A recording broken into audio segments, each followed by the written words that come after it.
everybody. It goes without saying that our prayers are with all the victims of everything that's going on, and also the first responders. Thank you so much for what everybody's doing out there to protect us, and with all of our social distancing and everything that's going on, all around the world right now. And I just really hope everybody's safe and everybody's taking care of themselves. I can't say that I've been doing a great job of it. I've had a lot of people in my house getting ready to get this thing going. But we want to, provide a lot of hope and entertainment for people in tough times. And I really want to thank everybody that has contributed to this with our staff. Chip Scuttles, he was referred to the other day, our IT guy. It's actually Chip Suttles.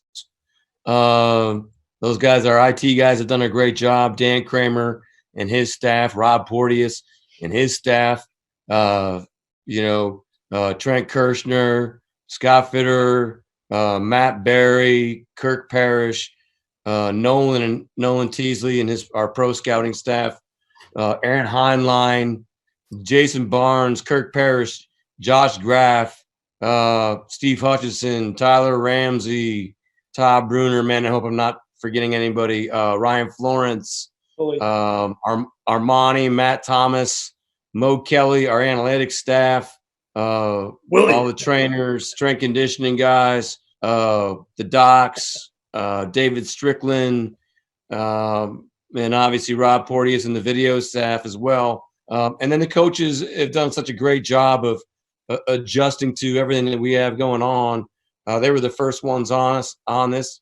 They taught us how to do all the Zoom meetings and everything, because they were the first ones out of the building. And then obviously Pete and his guidance with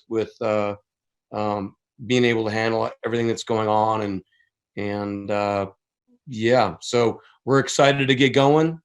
It's going to be an interesting deal. We had a mock draft yesterday.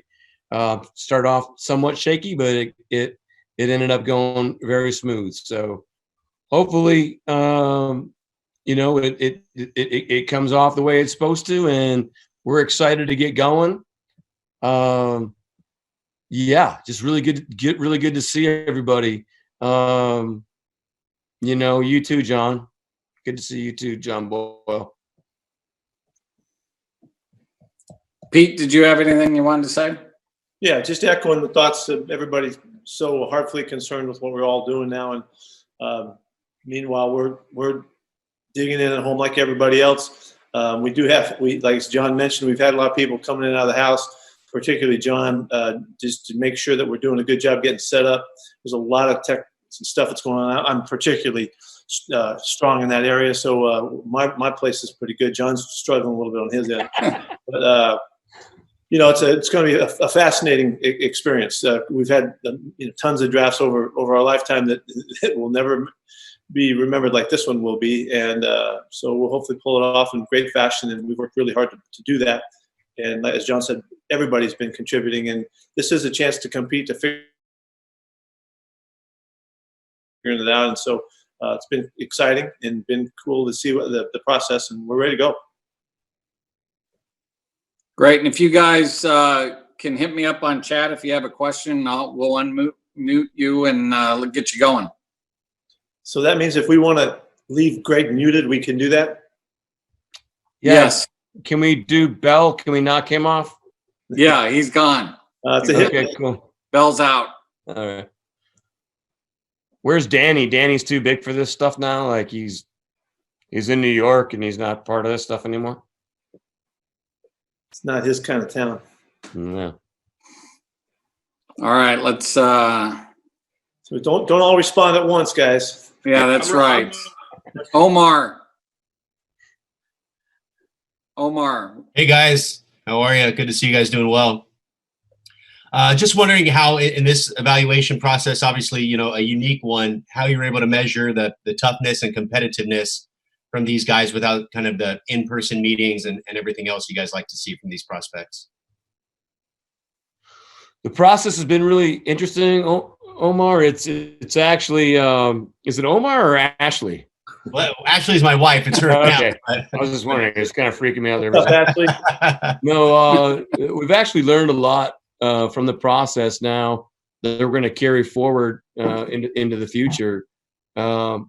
But I think our scouts have done a fabulous job working the Zoom and Skype and Teams and everything, and really without them traveling, from town to town with all the pro days that usually go on, they've spent that much more time talking to coaches and talking to the players in particular, and equipment guys at the schools, and administrators and people that are involved in the process. And then our coaches have done a great job with the same, and quizzing the players and seeing where they are mentally. Can you give me an example, John, of something that you've learned from this process that you'll take going forward? I think just this face-to-face communication and not just texting and not just picking up the phone. I think, when you're looking somebody in the eye all the time and you're having these conversations, you can tell a lot, some dudes are ready for the interview. They're psyched up. We had one guy wearing a tie. We had another guy laying in bed watching TV. So, you can learn a lot. Yeah. Thank you. Bob Condota. Hey guys. Hey, how you doing? Hey, John, you mentioned yesterday just with the mock draft thing. I was just wondering if you could go a little more in depth, I guess, on how you felt like that worked, and if you feel like there's going to be any issues with that going forward into the draft the next couple of days, or what the biggest challenge of that was, or. It just started off a little bit shaky. There's a main channel that's going on that, I think there was a couple teams, and I'll throw myself under the bus included. I had myself muted. So when they were doing roll call, they went right past the Seahawks. So we weren't even involved in the draft. We just passed. But so it was all about just hitting mute. Hey, John, make sure you're unmuted. I unmuted. Everything went along great. It worked out in the second round.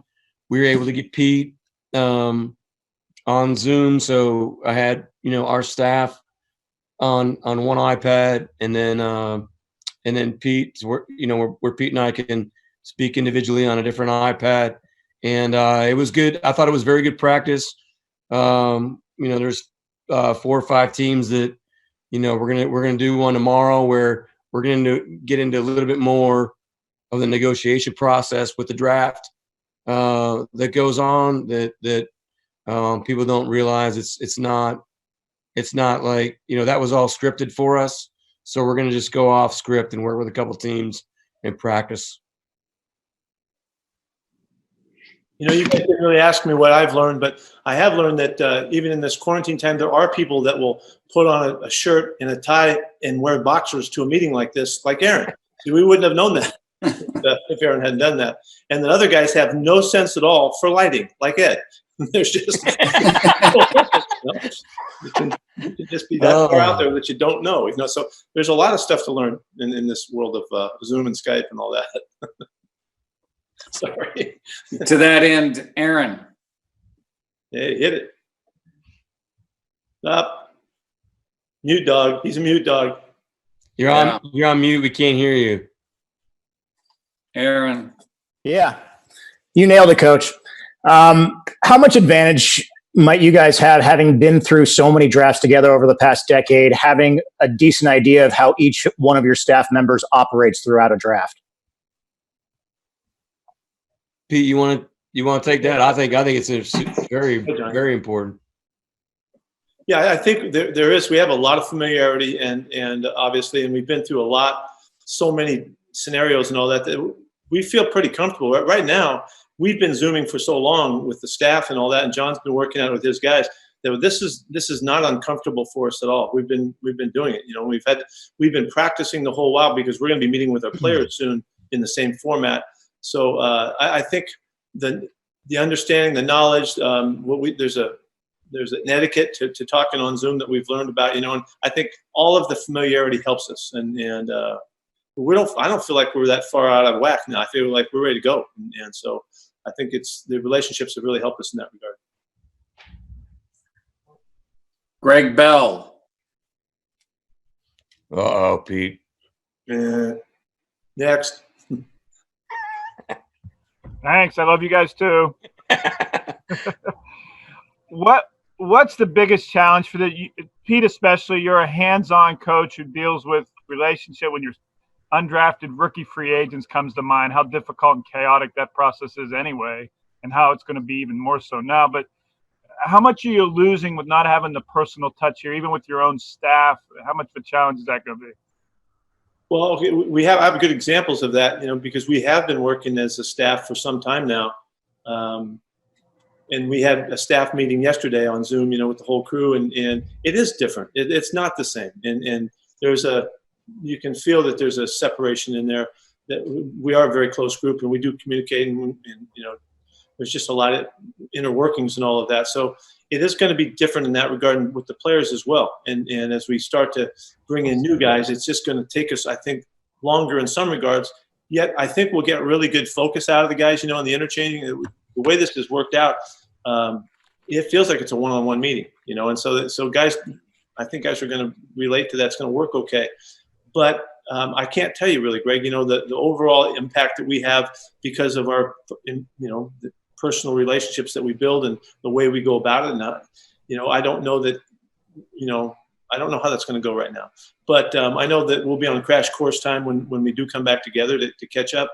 And we'll try to do as much as we can to make it as commonplace and familiar and comfortable as possible so that we can all go to the places we need to go so that we can learn and communicate at a really high level and all that. So, but it's definitely going to be different, and I really can't tell you what it's going to come out like. John, or either one of you guys, do you have to go through normal everyman protocols, like everybody in the house got to be on airplane mode and shut down your devices so you don't interrupt the Wi-Fi, all that? Or how's that all? You got a souped up Wi-Fi connection now. Well, ideally, yes. No, they've. I live in I guess not a great area. So in terms of Wi-Fi and cell service and everything, so the guys have really done a great job of you know, working through my house. And you know, I'm not gonna lie to you, I've had a couple walls ripped up and had people in my house working on it that you know, it's just part of the process. But you know, in a time of trying to be social distancing, it's definitely been a challenge. But everybody's done a great job of recreating my dining room into a like right when you walk in the door, it's the draft room, and I'm a very visual person, so everything's there in case things fall apart from us from a technology standpoint.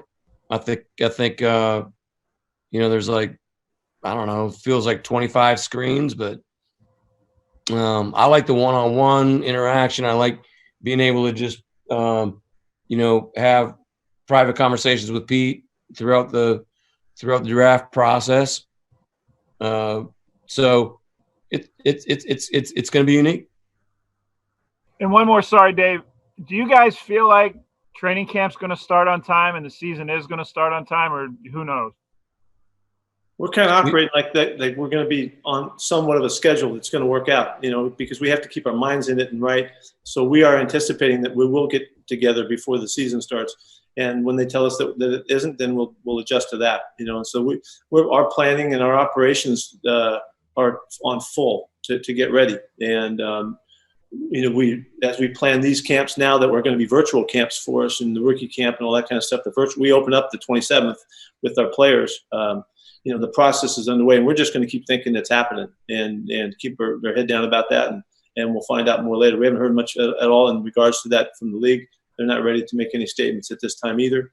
Nobody knows what's going to happen really, so we'll just wait and see. But meanwhile, we're going for it. It really feels like we're just trying to, as a league, we're trying to get through the draft process. Then we'll focus on that after the draft. Thank you. Ben Arthur. How's it going, guys?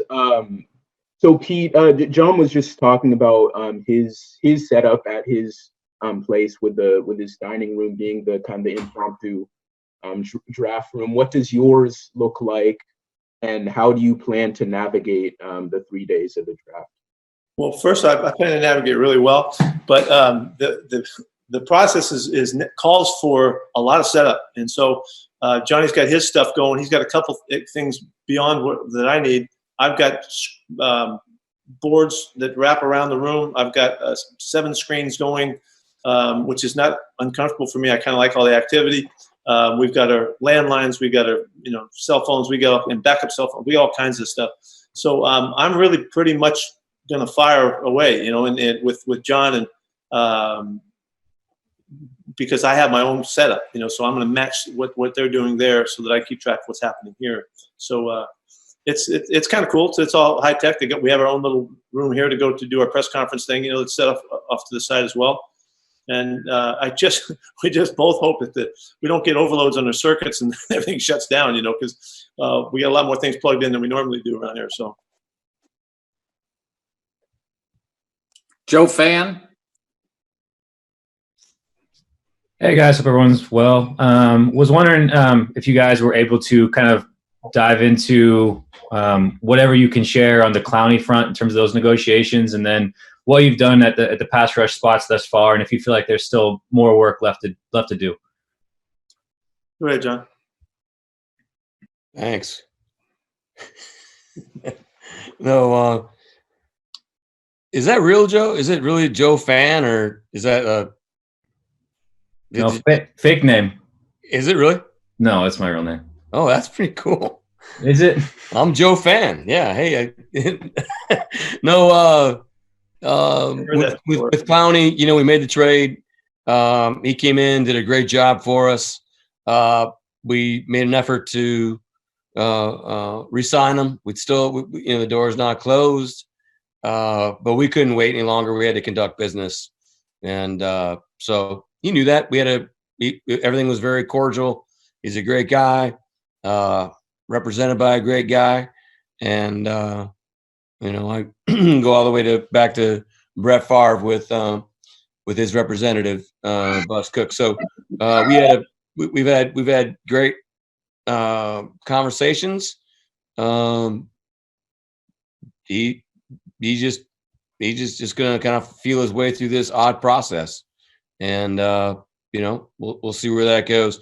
From a pass rush standpoint, we were able to acquire Bruce Irvin and Benson Mayowa, 2 individuals that we're very comfortable with, confident in. I think they bring 16 sacks, Pete.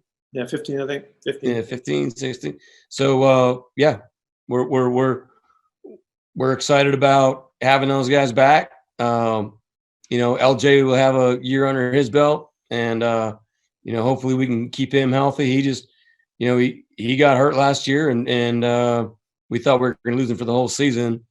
That day he went down, and it was very disappointing, but we were able to get him back at a certain time, in a season that just wasn't ideal from a developmental standpoint. Pass rush is always something we're focused on. Obviously, we need to do a better job in that regard. And that's from an acquisition standpoint, from a developmental standpoint, and from a schematic standpoint. So your question is about the draft. Of course, in the draft, we're always looking, and we're always trying to help us out. So, we're ready to do our work, and glad that we found a couple of guys that we really like, that we know the background of, and that will fit into our program, and that we're really looking forward to coming back to be part of our team. And so, And as John said, we're wide open and battling, and we'll take on all the opportunities that show up. We'll see if Clown comes back around or not. We don't know. We'll find out in time. Fortunately, it's been handled really well, as John said, and that. So there's an ongoing to that, and we'll see where he is when he's ready to make a decision. Things have changed a little bit, and the guys haven't been able to travel around and get to places and visit and stuff like that. So there's a number of guys that have kind of taken the, I'm going to wait and see what happens and buy some time here, and that's kind of what it seems like JD has done. Ed Werder. Yeah, I don't have a cool name or anything, but I do have a question.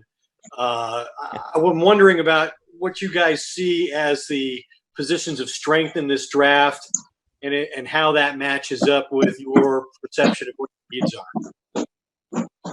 Hey, Ed, that's a great question.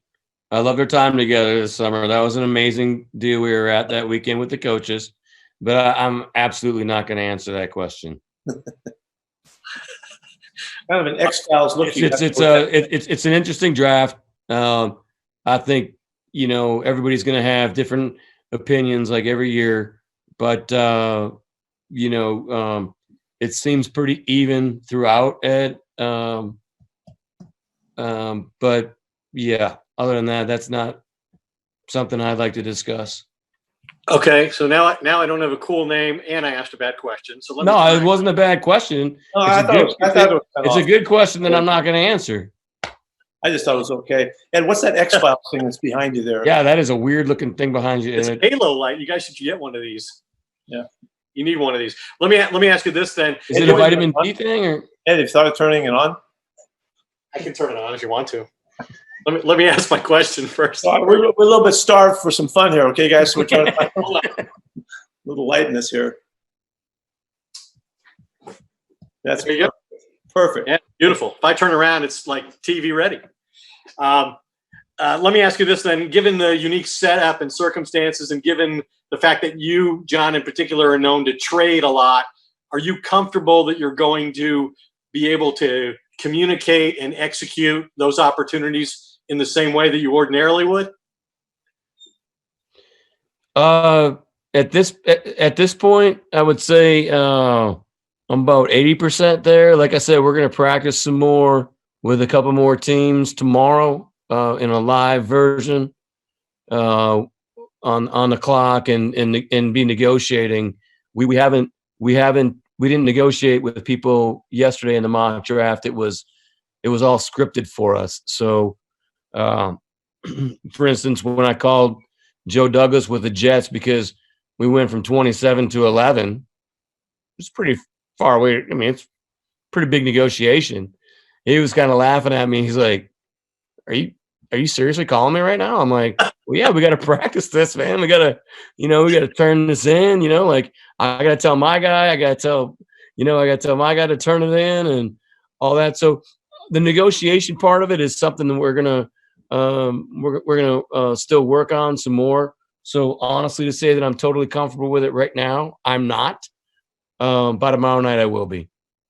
Hey, just along with that, I think the thing that I'd like to mention about the draft process that you don't really get to see is the intricacies and the tight woven communications that take place when it does come time for the trade opportunities. And those conversations, we've imagined what this is like so that we can replicate it, from a distance. But it's looking over your shoulder, take a look, call Indy and Buffalo's on the phone and what's your information? And that all happens in a flow in the draft room that is going to be affected some. And so that's what John's saying he's 80% ready, and we're hoping we can close the gap on it and really be really, really good at it. We're going to be as good as anybody, but the part of the draft that I think is the most affected. It's not just the selection is not that challenging. It's the intricacies of the process to get to the point where you make your pick, and then as the time runs down. John, did you mention about the rule change for the time frames there? No, it sounds like we're going to treat it more like the baseball draft, where it's just on your honor. You're not going to turn in a name ahead of another team. When you're trading.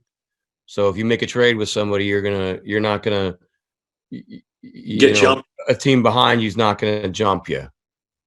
And so Ed, it's interesting. I heard somebody say last week or the week before, like, well, we'll find out who the good evaluators are in this draft. Well, no, must be coming from somebody that's never been in a draft room before, right, Pete? Because there's so much conversation that's going on between discussions. I remember being in a draft room with Ted Thompson when I was with Green Bay, and Reggie McKenzie, John Dorsey, Russ Ball, and myself all had trades set up for him, and we're on the clock, and he's going, no, yes, no, no, wait. Let me. And there's so much going on that people don't really recognize, and I think that's what Pete is trying to hit on. And that was the year we traded Javon Walker to Denver, and it was incredible how Ted managed that, and I learned a lot from it. And so I think it's not a I'm not saying, well, you've never been in a draft and that like it's a negative thing. I'm just saying there's a lot more that goes into it other than, Pete's a better player than John is, which we all know, by the way.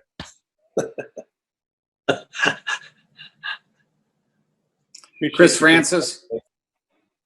Thank you, Dave. Hey guys, we talked about the fact that you haven't been able to do exactly the evaluations that you wanted to do. What are some of the unknowns that you're most concerned with in terms of players you might want to pick, but you just don't know some things that you might have known before? Well, there's two huge elements. One is the medical. There's a lot of guys that did not go to the combine that we don't have medical grades on. And then and also the verifieds, meaning height, weight, speed tests, and then, there's guys that we had scheduled. Now we've done it with Skype, and our coach has done a great job of interviewing the players, but their football knowledge and their ability to come in and learn, how long do we think it'll take them to learn to fit into a specific role? When you schedule we used to have 60 visits, interviews at the combine, and now we had 45. But when you schedule those, we had planned on bringing 30 people into our building. Well, we weren't able to do that. So those are the things that how does that we value. How does the player? What does Eric Kennedy, our equipment director, how does he think about what does he think about the guy? How did he handle himself with him? What did our chefs think about the guy? It's just that's the part we're missing. Well, there's a couple parts, but having them in our environment for that day is a very important part of our evaluation, as is our local day, when we're able to bring in players from University of Washington and Oregon and Oregon State, and have our local pro day with them. Corbin Smith. Thanks, guys. Hopefully I don't blind you with my glare here. My apologies. No, look at those chops, though, bro. Those are nice. So kind of expanding on that last question, John, this process, you've talked about the technology and obviously having the visits online with players, but is there something that maybe could be a major takeaway moving forward when things are normal again in terms of evaluating players, whether that's with film study, things of that nature? I don't necessarily think it's the film study. I think it's the interpersonal skills, being able to, like we said earlier, just, pick up your phone and Skype somebody instead of just texting or FaceTime, just being able to, talk to them on the phone, that interaction and how quickly do they respond to our scouts? Our scouts have done a great job, with staying connected to these players throughout this process. Like I said earlier, because they're not traveling around at all the pro days. And so they've done a really good job of staying in touch with the guys. So when we've had, whether it's the coaches or the Skype calls, the virtual calls that we've had with, Scott Fitter, Trent Kirshner, Matt Berry, and myself, to hear the players talk about, how tight they've become with Ryan Florence or, any of our scouts is very refreshing. And so I think we'll build on that going forward, that interpersonal, that face-to-face communication and interacting with the people, interacting with the players. Sorry. And, I know you guys are looking to try to figure out, what's going on, what the angle is and all that, but this really is a competition, and we're up against trying to figure this thing out. And I think that's one of the really extraordinary parts of what this is all about for us, is trying to create the best avenues for communications that will allow us to free flow and really react the way we normally will and would like to. And that's really what this is about. And so it's ironing out all and getting all of the kinks out of the way and making sure that we have backup systems and all of that stuff. And it's exciting. It's been an exciting challenge. We don't know what's going to happen, but we're trying to even it out, make sure that we do, and we can operate really highly. And I think somebody mentioned earlier, one of the really positive parts about this is we do have a group from personnel to the coaching staff and all of the support group, the performance people as well, that we do know each other well. And so we can get a lot out of a little bit sometimes when we talk to one another and when we can exchange and stuff. And I think there's a lot of confidence and connection here that's going to, hopefully help. And we're going to try to kick butt in this process. And maybe some other teams aren't. I don't know what, we don't know what they're going to do. We don't have a clue what everybody else is doing. We're just doing this all on our own. So we're battling and competing like always, and going to try to make it come out really in a special way. Thank you, guys. Ian from KJR or Q13 or both? Whichever one. I'm just either John or Pete. Could you guys touch in on the offensive line? You lost Fant and Ifedi, but maybe touch in on the guys you have brought in. There's a large volume of new guys you come in that are in here, and maybe touch in on some of those guys that jump out at you. Yeah, you want to go ahead, John? Sure. You start. I'll back you up. I think it was important the way when I give Nolan Teasley and DJ and Willie a ton of credit in identifying what free agency looks like for us. You guys know that we're not break the bank free agency people. We look for commonalities and fits and what's important for our quarterback. We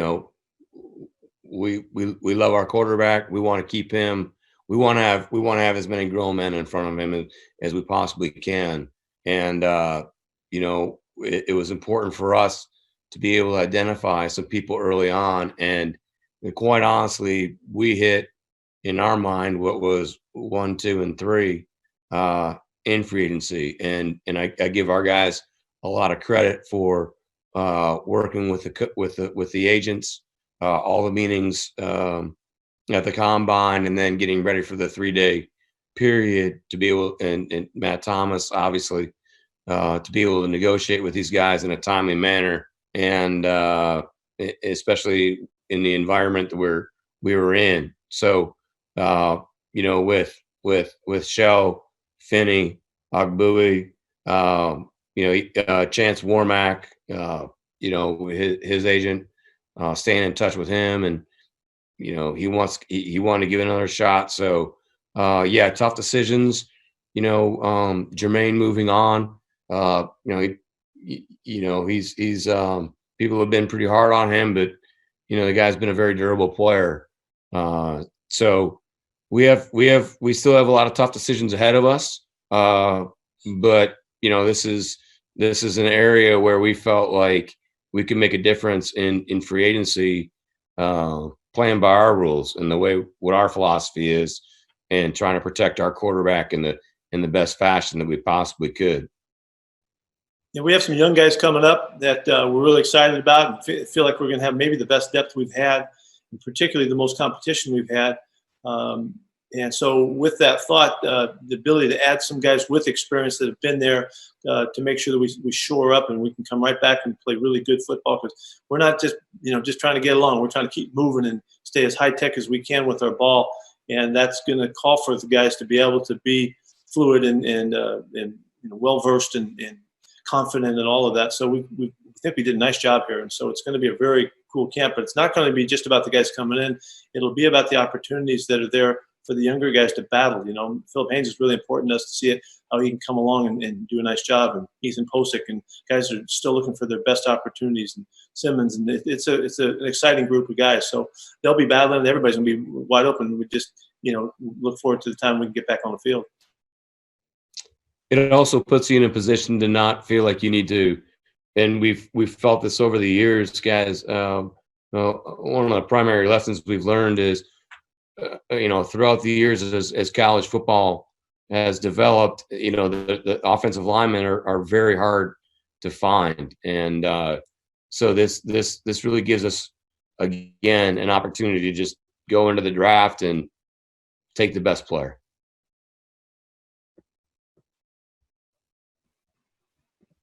Femi from Como.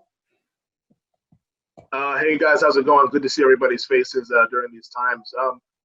Just curious, Shaquille Griffin's coming off a Pro Bowl season. Has there been any talks about possible extension for Shaquille now that he's eligible?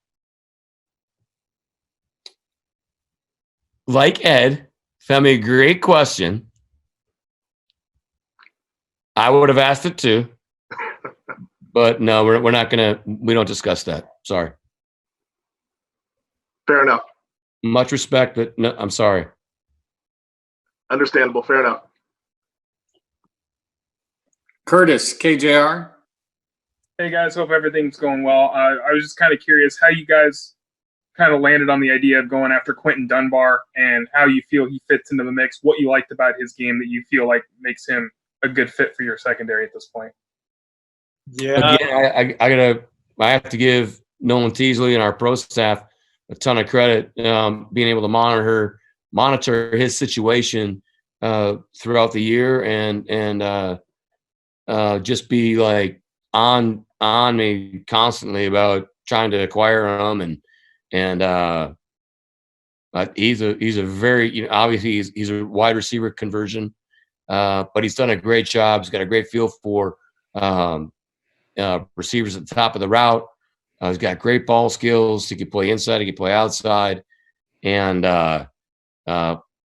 just the conversations that those guys were having with the Redskins, and Scott Fitter was actually the one that ended up finalizing the deal to get the approval from Pete and myself, and I just think those guys, I think it's just great. They did a great job of working the process, working our philosophy, and like I always say, either you're competing or you're not. That's right. I'm excited about this guy. He's a playmaker, and we need depth at corner. We need to cover people up. We need to be able to match up really well. Continue to do that. Division continues to get more difficult and challenging. Excellent players coming in, and so for us to figure out a chance to get to Quentin and all that was great. As John was saying, with his guys tracking it, and then to pull it off and make the trade and all that was just really an excellent move for us. Just makes us that much more competitive, and hopefully just adds to this coverage that we need to play the kind of ball we want to play. So I think it's a really good move. He was really excited about coming here and being part of it, and that was all part of the fit. Tim, AP. Hey guys, question for Pete.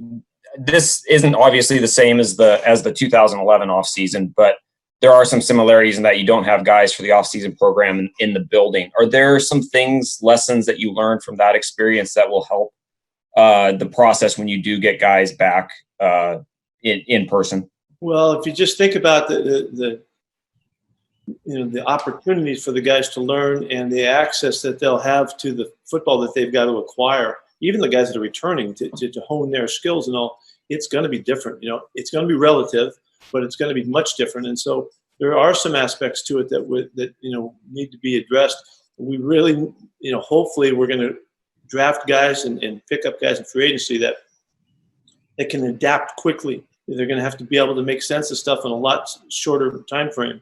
They're going to have to process really well. They're going to have their mind and their act together, so that they can put their best foot forward and all that. Just as it relatively applies to our own players. So that's part of it. That one of the concerns that we'll have is how healthy will these guys be? How fit will they be when we get them? And that our guys go through a rigorous off-season program here over a long period of time, where we know at the end of when we send our guys home before the break, before camp, they're ready to go. We're not going to be able to know that as well. We're not going to be able to account for that as well, and they won't have the opportunity to compete against people that push you and then make you get prepared. So that part of it, we're going to have to be really, really tuned into and really careful with the different levels of conditioning that guys will arrive, at camp time. And we'll try to get it as uniform as possible.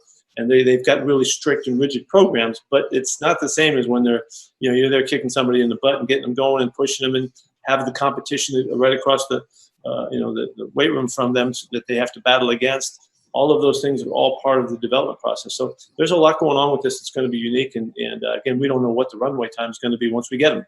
We don't know how much time we'll have to prepare them. So there's a lot on the players right now. There's a lot on them to hold their end of it. And so we're monitoring in every way that we can, but also it's going to be a challenge, and there'll be issues because of that. And John, do you have a feel for how much you need to sort of dry run the situation, the experiment, I guess you're going to do tomorrow with negotiating and figuring out, just because of how active you guys have been in the past when it comes to during the draft? I want to hear that too. That's a great question, Tim.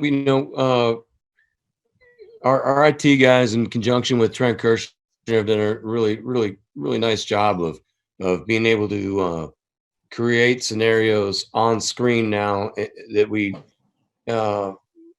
what used to be paper is now it's just right there on a screen. And that's one of those things I was talking about earlier that we'll be able to use moving forward, because we had to adapt to the technology and where we are right now. So being able to see different scenarios when you're working with team A, B, or C, and what looks most appropriate is clear.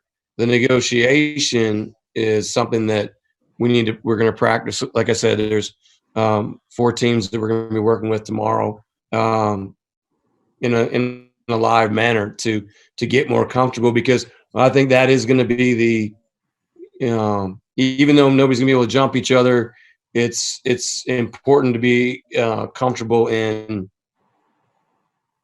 I guess I would refer to to Peter, Coach Schottenheimer, right, or Coach Norton. It's you have to be prepared to be able to call a play, make a decision in a timely manner, and there's a lot more that goes into it than people think. So to answer your question, in Ed's question, about 80%, I feel about 80% comfortable with it.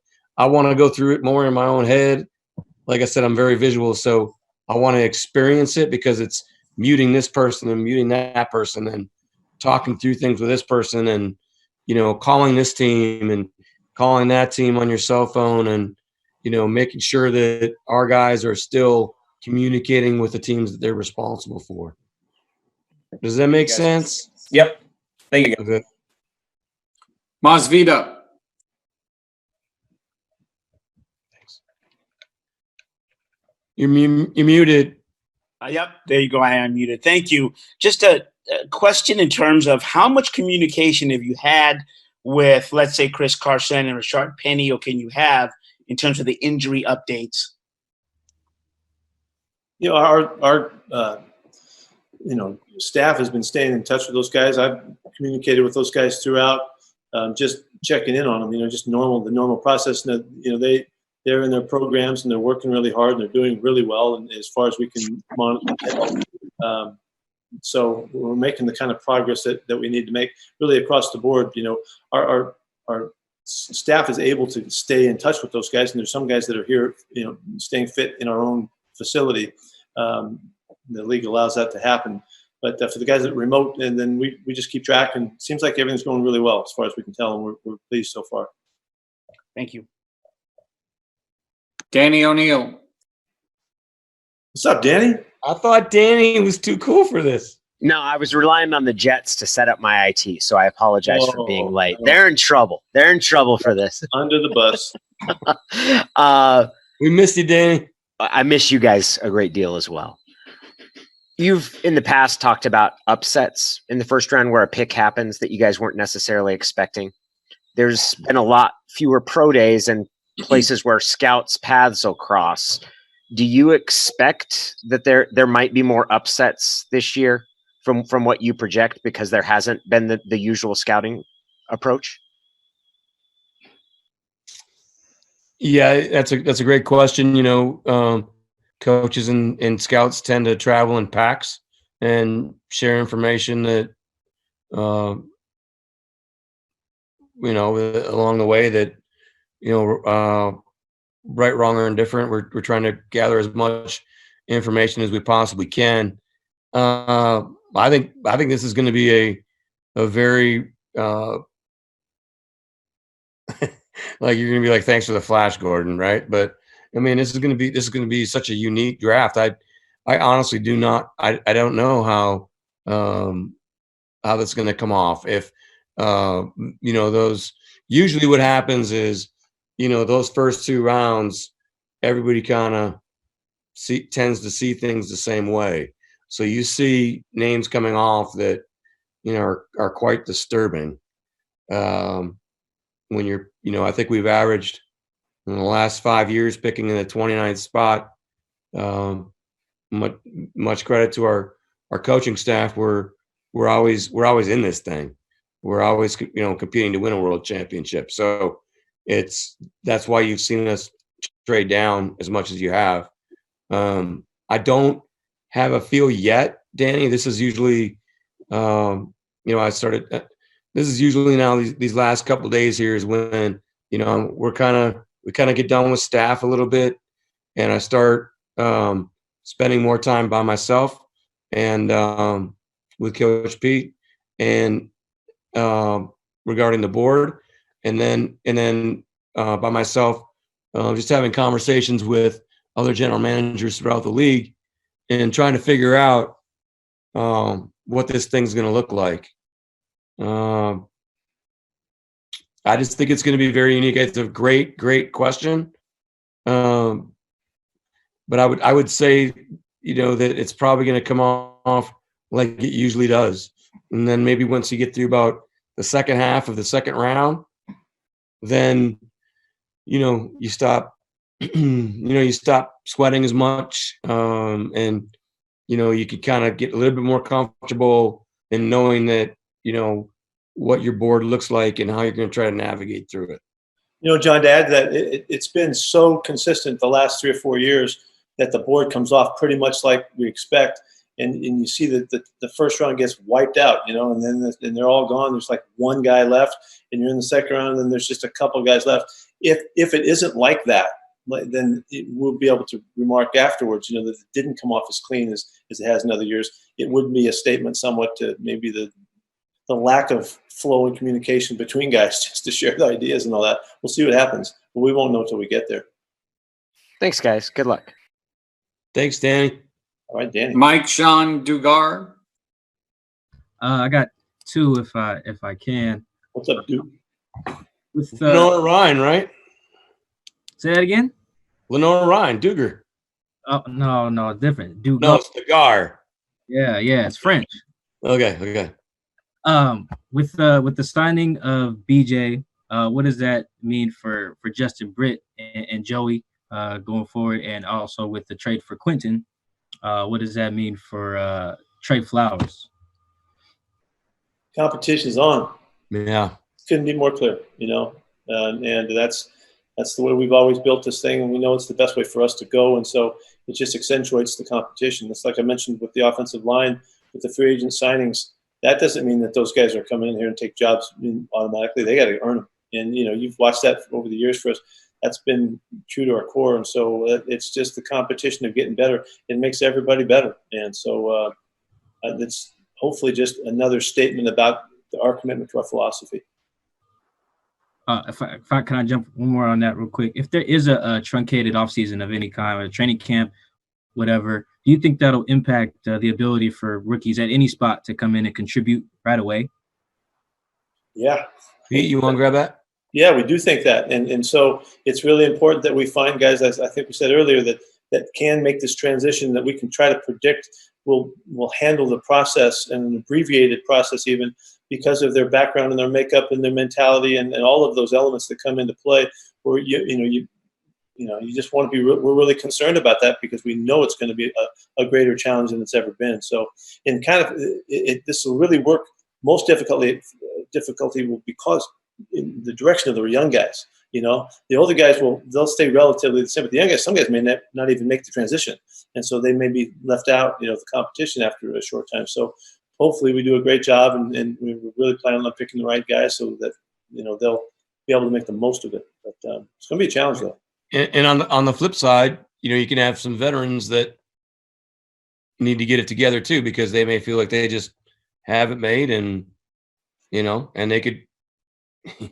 We don't want any complacency, and you've seen that with the way Coach Pete and his staff operates. We've always been partial to young guys coming in. We love the competition that they bring. We look for the opportunity to find the free agents that can come in here and push and make their way through it. And those are the success stories that we love to see come true. That's just been the environment and the history of the program, and we're going to continue to think that way. Again, I keep going back. Everything's relative, and we'll have to do a really nice job of processing the new players, and making sure that we do like we always try to do, is figure out what they can do well and accentuate that, and try to not put them in the wrong role and format where they can't contribute early. Generally, our guys have come in here early, and when we play them early and we get them a chance to get out there, they develop into mid-year starters, or mid-year at least really significant supporters. And so hopefully that'll happen again, and we'll see. That's what we plan on, though. Nico Marino. Hi, John, Pete. This question's for both of you guys. Obviously, with this epidemic, there's been possibilities across the world about doing games without fans. Could you guys fathom a CenturyLink field without that crowd element? And would that be a possibility if that was a precaution that was necessary in order for the league to start in due time? Well, I would say that, back to my UOP days when we used to play in front of nobody, you can still do it, So the game can still be played. Whatever has to happen, everybody needs to be wide open and ready to adapt, and all of that in all aspects of our lives right now. And certainly as we approach the season, we're going to have to, be prepared. There's still a great opportunity to show the game to, our fans, through the other media sources. But if that's the way it is, it'll be a different experience, but it can happen, There's scrimmages and stuff like that you have, and you play, and we pipe in sound and all that. I mean, if we're playing and there's no fans there, I promise you, I'm going to do everything I can to pipe in the sound and make it sound as good as possible and all that. So we'll try to do everything we can to make that happen. But again, we just have to be ready to adapt, and we just don't know. And whatever it is, we'll take it on, and we'll just battle to figure it out.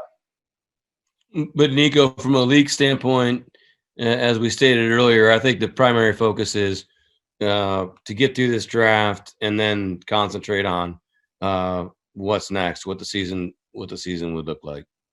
But if that was to be a case, would you guys feel at a disadvantage, since the Seahawks have such a great fan base and that's kind of a big part of playing here? Well, it wouldn't be cool if maybe everybody just watch the game and yell out the window. That'd be pretty cool. We'll still be relatively really good. We would definitely miss our fans. There's no question. John Boyle. John Boyle. There we go. Forgot. Hey, good, John. John, you talk all the time about no walls and the trust and everything. When we talk about this process, how crazy everything's going to be, how much will that close relationship everybody has from coach to scouts help with kind of these crazy moments? Oh, I think it's very important. You know, we had Zoom meetings with our with the coaches on I apologize, I'm losing track of days. Friday and Saturday, I think, or Thursday and Friday. It's just, you know, a little unique. And this year we usually have it in the draft room, so you know everybody can see the board, and we talk about trust and, you know, loose lips sink ships, and we have that conversation. We didn't necessarily have that this year, and it's more important to us as personnel people to figure out how the coach sees the player and what the role is for the player, and then it's up to us to figure out how we acquire that player. And then Pete, real quick, we've talked a lot about the draft specifics, but just with everything going on in the world, all kind of the uncertainty about, you know, when things are going to get going, all of that, just how has that changed your approach to everything about this season, whether it's who you draft, who you sign, getting everybody prepared, all that stuff? Well, you know, I think all that we're enduring right now and working to figure out calls for us to be very introspective. You know, we all have extra time, we all have extra moments, and we're all seeing things a little bit differently, you know, from the home setting and all of that, from family and kids and all the way out to our work and all. There's a lot going on, and I think it just carries over. You know, I think that we're never going to be the same coming out of this. It's going to affect us in ways, and I don't think it's going to affect us negatively. It's going to affect us in ways that we can grow and be more aware and more prepared for more adaptability and flexibility in our lives and all.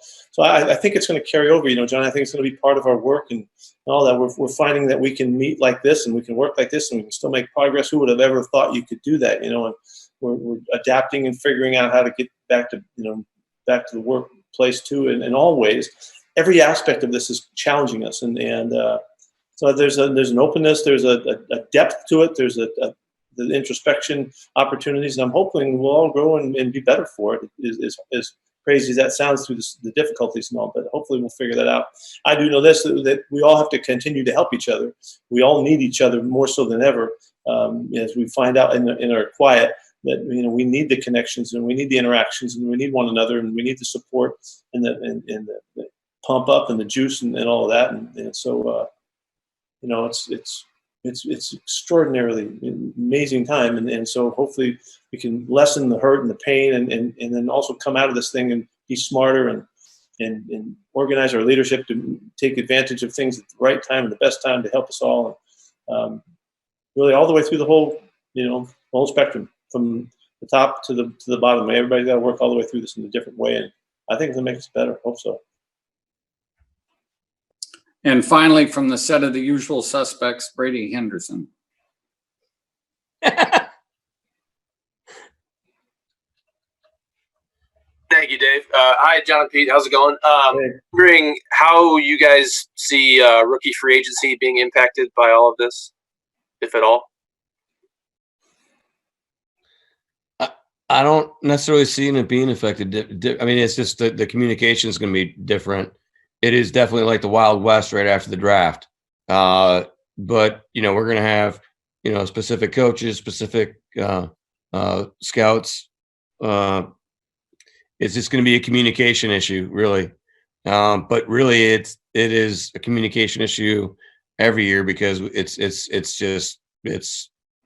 it's full on. You know, I've never, you know,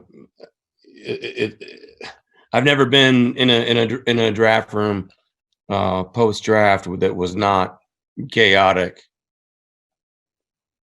Yeah, we're going to miss that whole aspect of it for sure. But it's all we're gonna find the players, and John's got a great plan for us to follow, and I'm sure other teams are as well. And so the competition begins again, and we've had such a good history with free agents coming in here and playing and finding success. And hopefully we'll just continue again in that mode. Hey, Dave, before we leave, I would feel so wrong if we didn't comment on this angelic force field that has stayed above Ed's head throughout this whole event. And I just can't tell you, I know you can't experience it like we can, but I'm not sure what this is above you, but this is extraordinary. It's just amazing. And I guess it's always been. On the opposite end of that, Pete, I would say that Art is really freaking me out. Like, he's standing over us. I feel like he's standing over us. His head's touching the ceiling. I hope I don't dream about that tonight. I don't think. Since Dave has tried to eliminate me, I appreciate you bringing me into the conversation here, John. Hey, Art, come on, here's your shot. All right. Go. Well, first of all, I want to comment on the entire screen here. This looks like the first week, like the post office wall, the first week after a jailbreak here. And what's the deal with the banners behind you guys? How boring is that? I'm really glad you commented on that. I just don't know how we shared it with Joe Fan. I don't understand how he got one too. Well, I expected there would be bookcases. We could see your books, but you guys don't read apparently. No, yeah. No, my buddy of mine were commenting on that the other day. Everybody has, books and awards and all that kind of stuff behind them, which is very impressive. We get that. I'm actually looking right at my bed. My bed's right there. That's a nice commute you've got there. 3 steps. Well done. I do have a question though, John. Okay, can you sit down or something though? Because I feel like you're staring like you're mad at us. I've got a variable height desk here. And so I've got it fully extended. In fact, it's so high you could walk underneath it.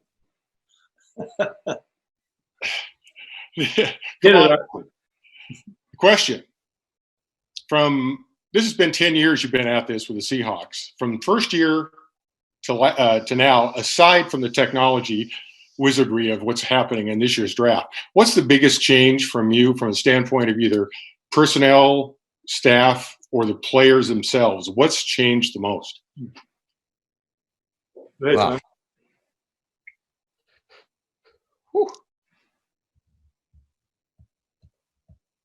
You take it, John.